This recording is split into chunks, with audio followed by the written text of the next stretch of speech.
Cooking with cash, low budget, just ask. Royal meals for less. Cooking with cash. Alright, so we're back, and this time we're doing Kaz's breakfast browns, which are like a little twist on hash browns.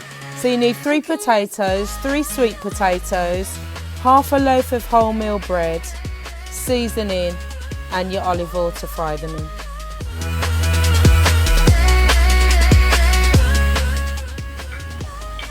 So you peel your potatoes, peel your sweet potatoes, cut them up into quarters, eighths, and boil them. You could steam them as well, but essentially you just want to cook them so that you can mash them. Once you've cooked them and you're able to mash them, go ahead and do that. While they're cooking, you can breadcrumb the wholemeal bread. So I make bread in a bread maker. I don't buy shop bought bread because I saw something a few years ago that put me off shop bought bread. And my mum gave us a bread maker years ago, so we've been having home baked bread for ages, about 10 years. It's cheap, tastes delicious, makes the house smell beautiful, and you can just add seeds or you can add raisins to it. So I've took half a loaf of a wholemeal bread that I've made in the bread maker, and I've just blitzed it in the little hand blender thing to make breadcrumbs.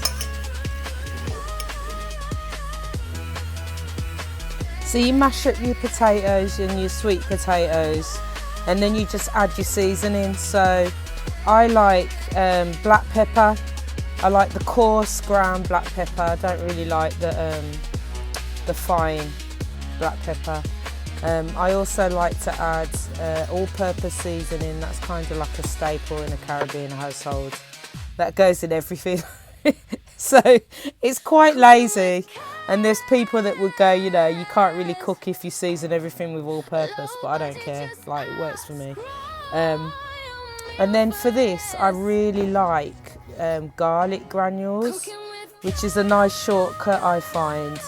So I do like to use fresh garlic in things like soups, and the bean curry that I'm going to do soon enough. But this is a nice fast shortcut. And then you just mash the breadcrumbs into that seasoned mash. You keep going, keep going, keep going until you get something that's firm again, and you will be able to tell that that you're there by how firm it is. So make them into like little patty shaped things, however you want to shape them. You can I make mine circular. You can make them square if you want, and then fry them in oil, whatever oil you like, on a low heat. And turn them a couple of times until they're like golden brown on the outside like this. I finish them off in the oven at 200 degrees for about 15 minutes to make sure they're cooked all the way through. And that's it, they're done. Cooking with So my favourite thing to have these with is like for breakfast. So beans, scrambled eggs, fried eggs. You could put a little salad on there, but equally you could have it with a main meal.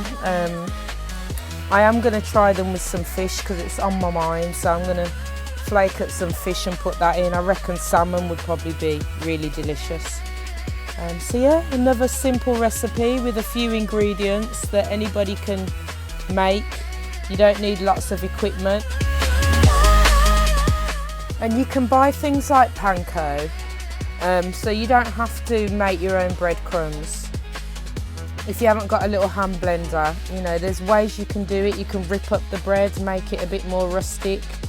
But really just use your imagination and go for it. It's quite simple principles. So have a go and let me know how you do.